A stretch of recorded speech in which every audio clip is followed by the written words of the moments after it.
So I get asked a lot about cracking. So basically, wood cracks all the time, no matter what carving it is, no matter what type of wood it is, unless it's kiln dried or laminated together, as you learn about lamination if you watch Talks with the Masters with Ryan Villiers, Chris Fultz, and myself. We dive pretty deep into that. So for fixing small cracks, it's a very simple process, and I go about it with Gorilla Glue, an angle grinder or a sharp knife or some sort of finger sander or a Dremel, and cedar shakes. If you have cedar shakes, that's all you need. So basically, I take the Gorilla Glue, pour it on here after I sand it. I'll break it to the exact size I want. Say you've got a small crack like right here, and you just want to fill that. So you just take a little glue, put it in, boom, boom, boom. Let it sit for a few minutes, and then once it's kind of done and you don't want to have that hanging out, you can just go simply like this.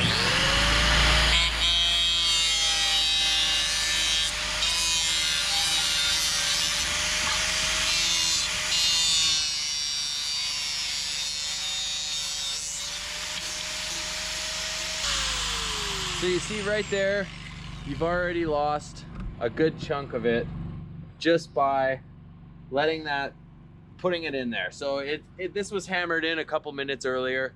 So right now that I can just take it down.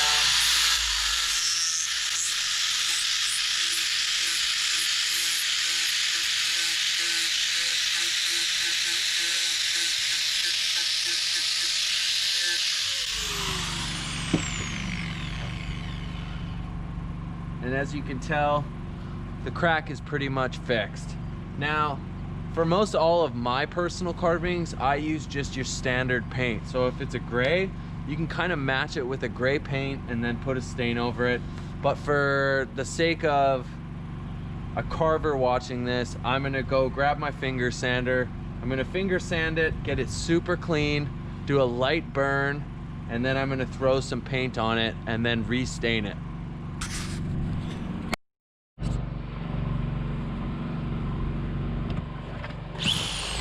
So here's a Makita finger sander. The Makita finger sander is my favorite tool, I think, aside from my chainsaws. Very versatile.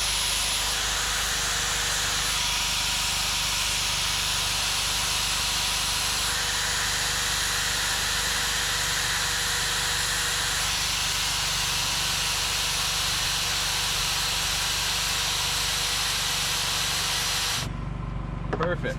So then, little flame,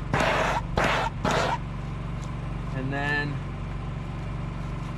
I'll restain it here, and then we'll get it all set up. So what I look for when I'm kind of done this is just a light touch of paint, and then kind of Bob's your uncle. So really, like when you're doing and fixing cracks, that's really all you need to do. Glue, cedar shakes, or if it's a big crack, you really just have to find a nice chunk of wood that's gonna blend with it. I try to always look for the same colors, or if it's an offcut from from the carving itself. But so once I have it basically carved flush and I'm happy with how it looks, I am just going to flap sand it. So once I got this pretty much sanded perfectly, I always look to think about how deep that wedge is. So you got to think about that when you're gonna carve it away, because if you don't put it too deep, you're basically just gonna run out and it's gonna go back to cracking. But if you use enough glue and you get it wedged in far enough, it will seal it and pretty much hold there for the rest of time. So I am now happy with how that looks.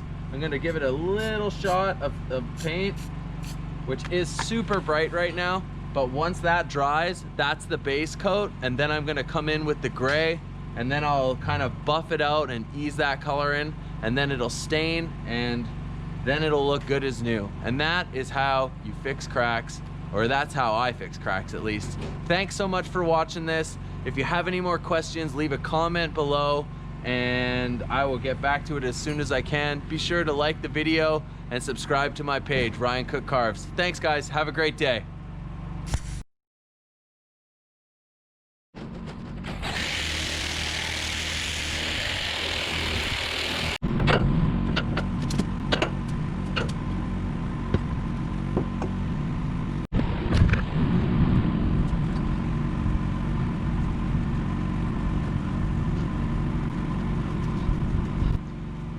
There, so as you can tell, it took a little bit of finicking to get the color right, but once I got the white balance kind of like covered up, then playing with the grays was the next tricky part, but I got it to work.